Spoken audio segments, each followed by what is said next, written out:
Dear learners, up till now we have seen structure and sources of phytosterol.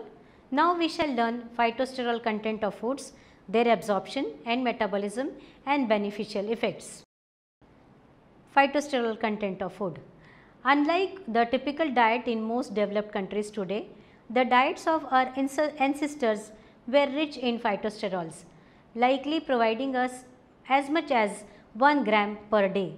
Present day dietary phytosterol intake have been estimated to vary from 150 to 450 milligram per day in different populations. Vegetarians, particularly vegans, generally have the highest intake of dietary phytosterols.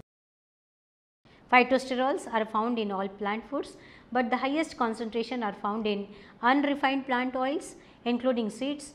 Whole grains and legumes are also good dietary source of phytosterols. Now let us study absorption and metabolism of phytosterol. Though various diets contain similar amounts of phytosterols and cholesterol, serum phytosterol concentrations are usually much lower than serum cholesterol levels in humans.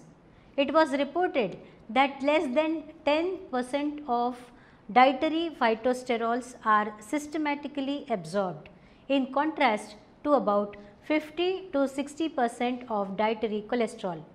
Like cholesterol, phytosterols are incorporated into mixed micelle before they are taken up by the enterocytes.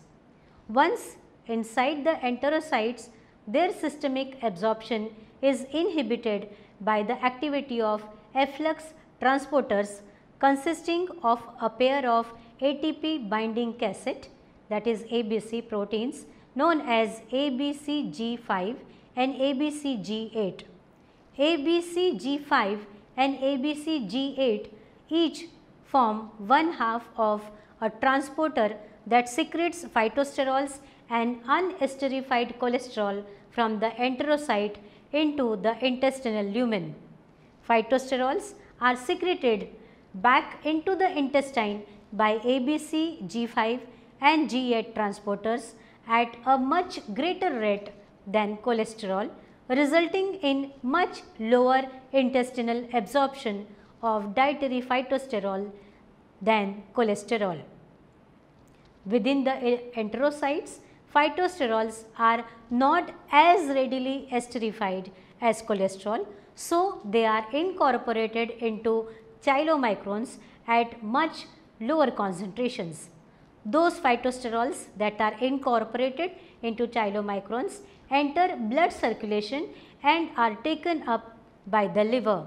Once inside the liver, phytosterols are metabolized into cholesterol and other metabolites by the action of several enzymes and a key enzyme called cholesterol 7 alpha hydroxylase into bile acids and rapidly secreted into bile by hepatic ABC G5 or G8 transporters.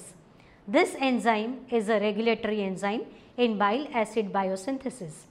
Even though cholesterol could also be secreted into bile, the rate of phytosterol secretion into bile is greater than cholesterol secretion.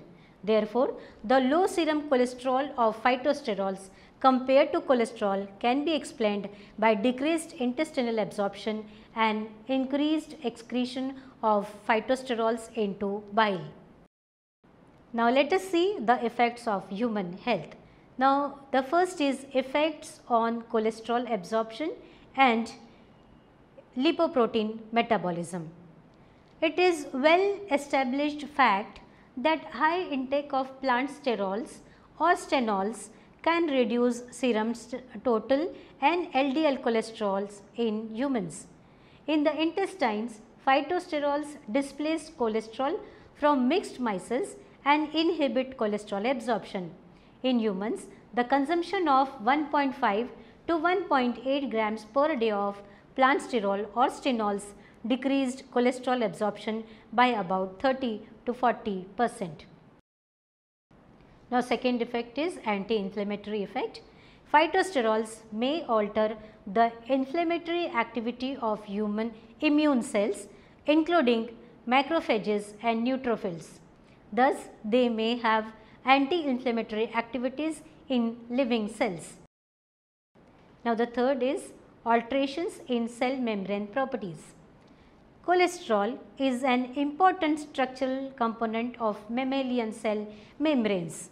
Displacement of cholesterol with phytosterols has been found to alter the physical properties of cell membrane, which could potentially affect signal transduction or membrane bound enzyme activity.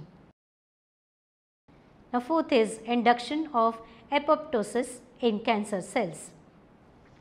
Like normal cells, cancerous cells lose their ability to respond to death signals that initiate apoptosis, that is programmed cell death.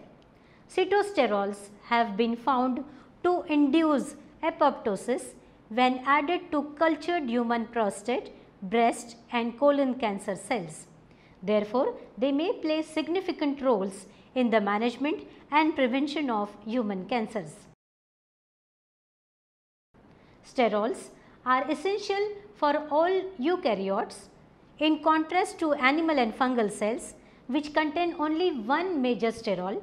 Plant cells synthesize an array of sterol mixtures in which cytosterol and sigmasterol predominate. Cytosterol regulates membrane fluidity and permeability in a similar manner to cholesterol in mammalian cell membranes. Plant sterols can also modulate the activity of membrane bound enzymes. Phytosterols are also linked to plant adaptation to temperature and plant immunity against pathogens. Now, let us conclude. In this module, we have seen the phytosterol contents of different foods and we have also studied the absorption and metabolism of phytosterol.